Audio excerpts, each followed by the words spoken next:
dhegaystayaal gaban inta aabbihii ku waayey agoontoobay haweenay curadkeedii ku weyday haddii kale ninkeedii oo basaastii asayda timihii ku xargoobeen walaalkii ama ina adeerkii kii ku waayey markaasna garab bannaanaaday kii inta ka qayb qaatay aan ku dhiman asii warmaha ama rasaastu ay lixdiisii lixaad halakeeyeen afartaas baa dhab u garan kara aaya xumida uu dagaalku leeyahay oo cel nin galay baa laga waraystaa waa tii la yidhi afartaabaa ku habboon in wax laga weydiiyo hoogga iyo ba'a colaadaha laga dheefo afartaana waxaa marahayga shan looga dhigi karaa nin xirgi leh oo waxba yaanu goobaha dagaalada goobjoog u ahaane dhegmaal ah dhabna u og wixii la soo maray iyo raggii dagaalada fudeedka ku geli jiray taws iyo tabaale wixii ay ka dhaxleen taasina waa arrin ay soomaalidu waayo aragnimo ballaaran u leedahay maxaa yeelay muddo dheer ayay biyaha yar iyo baadka kooban ee xoolaha ku loolamaysay inkastoo tiro badani ay reer magaalowdayna haddana dhaqankaasi weli kama idlaan si kastaba ha ahaatee maansadii hore ee soomaalida waxaa ku dhex firiirsan tixa uu gabyaagu ku muujinayo sida colaadaha loogu naafto iyo nabadda sida loogu baraaro ee dad iyo duunyaba loogu bulaalo soo qaado gabyaagii magaca dheeraa raaga ugaas oo barbaarnimadiisii ahaa dagaalyahan geesi ah in badan nin dil iyo duulaan u heelanaa kolba reerihii uu galana aan neefna xeryahooda kaga tegi jirin wuxuu sidaa ahaadaba waagii dambe ayuu keligii isla showray wuu xisaabtamay wuxuu isbarbar dhigay dheefta iyo khasaaraha colaadaha laga kororsado dib ayuu u madacsaday maalmihii ba'naa ee uu u soo joogay iyo intii jeer ee isagu dagaallo uu abaabulay uu ku sigtay eebbase uu ka badbaadiyey markaas baa waxaa ka go'day colaad oo dhan inuu faraha ka qaado inay intii hore uga ekaato ha yeeshee go'aankaas oo qura iskuma koobine wuxuu isku howlay dadka kalena inuu colaadda ka waaniyo oo haddii wax kala galaan uu u kala dab qaado dabadeedna gabayga ka sokow nin nabadeed inuu yahay ayay bulshadii xilligu u aqoonsatay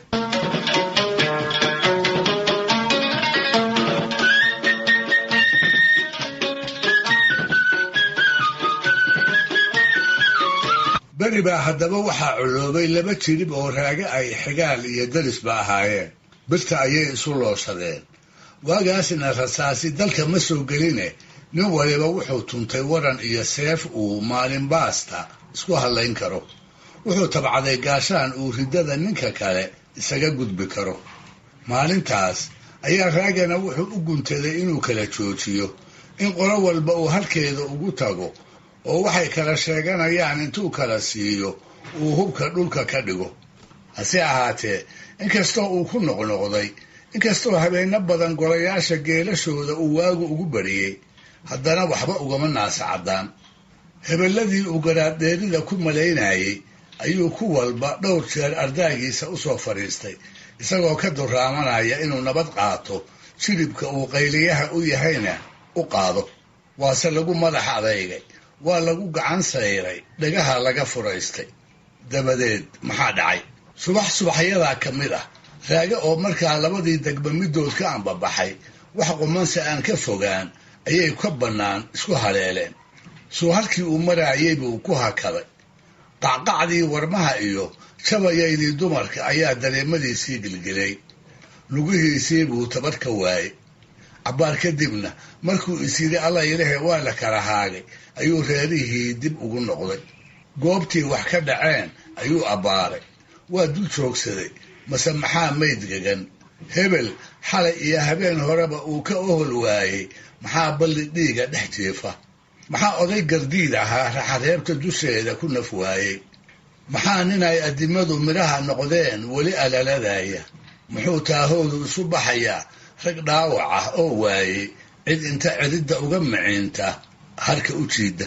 maalintaas buu raaga tiriyey gabayada tirada yar ee laga hayo kuwa ugu caansan midkood waa gabaygii uu ku taxay magacyada raggii qiimaha lahaa ee goobtaas lagu waayey gabaygii uu ku haaraamay kuwii in sidaasi dhacdo ka taliyey oo shalay sidii awro qooqan doobada u ridaayey raggay nabad iyo nasiinaba degmada uga dhaartay ee goodigooda laga ladi waayey. waxaa goobta yaalli sow ina shanfool ma aha, kan xigaa sow ow maxamed saral ma aha, ismaaciil iyo daawuudkii laga harsan waayey sow kuwaa isdhinac yaal ma aha, gorgorka iyo dafadu waxa ay ku degayaan sow ma aha xirsi muude, sow xasan kooshin ma aha, sow muuse iyo nuur siyaad ma aha. guryo ba'ay dheh wada marin maayee qaybta hore ee gabayga ayuu raaga ku yidhi kuwii awrka keenada gashay ee faraska kooreeyey ee waaga kalaxdiisa raray kud iyo aarlaaga kol dhoweyd raggaad wada ogayd kaamilnimadiisa soo kaca kursiga aakhiraa kaalay lalahaaye kala male ma loo jaray raggan kaydiyooyda hayey kax bannaan sidii kuus qotaad ma u karoo raaday kumow ina shanfool buu ahaa kaahinkii dhimay.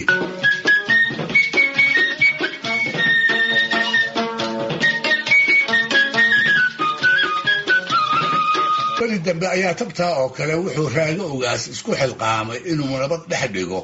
laba qolo oo muddo dheer siday u dagaalamayeen ragdoorkii isaga dhammaaday. dhacdo kasta dabadeed geedka shirka ayaa la isugu keenaa, wacad iyo dhaar baa lagu kala kaxeeyaa. hase ahaatee maalmo kooban kadib ayay haddana isku duulaanoo hebel miiranoo lagu jabay iska makalaan. qolo waliba waxay u dhaganuglaatay nin inuu horiyo mooyee aan isagu goobaha tegi doonin, iyo jacaylka colaadda nin markiisii horeba uu eebbe dabeecad uga dhigay.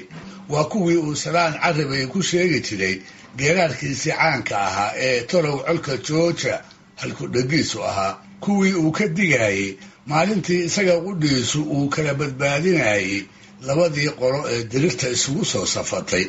waxaan u jeedaa tuducii ahaa nin carruuriyo maatiyo calli reere la yaaloo iscoofaya goraayo cararaya hadhow iyo nin colaa talinaayo oo caddaystaydinka buuxee waar tolow colka jooja. si kastaba ha ahatee markuu raaga labadii qolo kala joojin waayey oo qalabka dirirta niman badsanaya mooyee uu ka quustay, cid inta u soo joogsata warka ka koobisa ayuu isaga dhaqaaqay. dabadeedna wuxuu tiriyey tix 3 meelis oo qura laga hayo. 3dii meelis ee ahaa nimaad caafimaadkiisa talin kuguna caayaaya haddii ciiska weyn la daro warama caal weyn leh miyaa loo calaacalahayaa caamo dhimanaysa. dhegaystayaal barnaamijkii dhaqanka iyo hidduhu maanta halkaa inoo joogo waa inoo toddobaadka soo aadan ee ku kale hadduu eebba idmo.